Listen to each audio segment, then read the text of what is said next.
Ito guys, sinundo na kami ni Mark dito sa Tulayo, mga kaibigan natin na kamukha natin nagtitiksay, magkabila sila sa Tulay, sa Saplad David. Oh. Dito tayo kasi dadayo tayo ngayon sa Saplad, doon kung saan tayo nakakahuli ng, tingnan natin yung dory, kung makakahuli tayo ng doring malaki for today. Kaya tutuloy natin yung video kapag bumiyahe na, nasa biyahe na kami dito. Nakasakay na kami ng bangka. Ayan o, si Kyle tsaka si Mark. Karamihan remember itong mga kaming tatlo dito sa bangka. Yan yung Saplad David o, ang kasama natin nagtitiksay dito.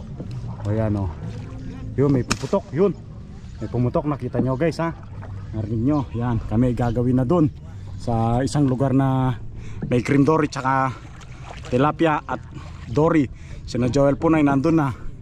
Tutuloy ulit natin. Nakapag pwesto na tayo dito, nagpa-drop na tayo dito, baka dyan dumadaan yung mga tilapia at lumalabas dito. Dito muna tayo nagpa-drop, hindi tayo pumunta doon sa paraisong spot doon. Antabay lang tayo dito at tsaga-tsaga, baka sakali makakita tayo dito. Okay, tutuloy natin yung video. So guys, tilapia to, nilapad nito.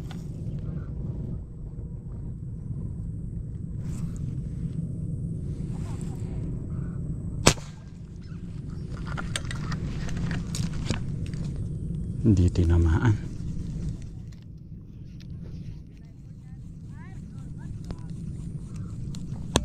Tilapia ba yun? Ganun yung tilapia. Hindi ko tinamaan. Hindi tinamaan. Tilapia ba yun? Yun ang tanong. O, tingnan nyo, bumaon yung putik niya. O. Sobrang lakas pa niya. Ano ba yan? Daming putik. Tabay lang tayo. Ito lang tayo. Hindi natin tinamaan. Ulitin natin yun. Hindi natin tinamaan kanina guys. Kinagat ng toman to eh. Napapansin nyo ba puti dito? Yan o. Yan ang nakita ko sa ulo niya kanina. Yan o. Kita nyo? Ang lapad diba? Tinamaan sa ulo, lumusot dito. Yan o. O. Kasabi ni Carl, magpalipad-pas daw siya ng drone. Wag na, sabi ko lapad ng tilapia na to. Kinagat ng toman to dito. Kaya naging ganito dito to. Nasugat. Pero dahil batok tinamaan, wala siyang pag-asa. Yan, tutuloy ko yung video. Nakita akong tilapia rito guys, di ko kulang kung malaki siya. Nasaan na siya? Ay, natanaw akong tilapia dito eh. Wala na, dahil pinutukan ko na kanina, lumitaw siya. Sayang. Ano ba to guys, yung tilapia na to? Oh, diba? Oh, pakulaw yan. Dito ko lang sa ilog nakuha yan, dyan lang. Medyo pagod na ako, masakit kasi yung pakiramdam ko, kaya huminto na ako sa paniniksay guys. Hindi maganda yung pakiramdam natin. Mas maganda may pagkakataon naman sa ibang araw para makapaniksay. Sapat na yung isang tilapia na yan. Isa lang yan, baka 1 kilo yan.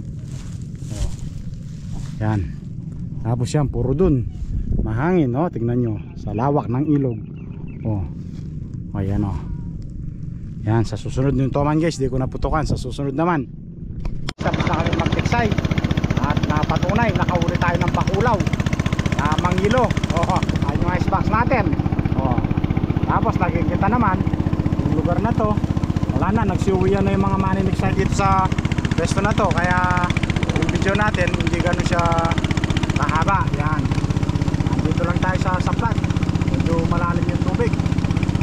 Hindi ko alam yung mga labasan dito, si Mark lang ang bahala.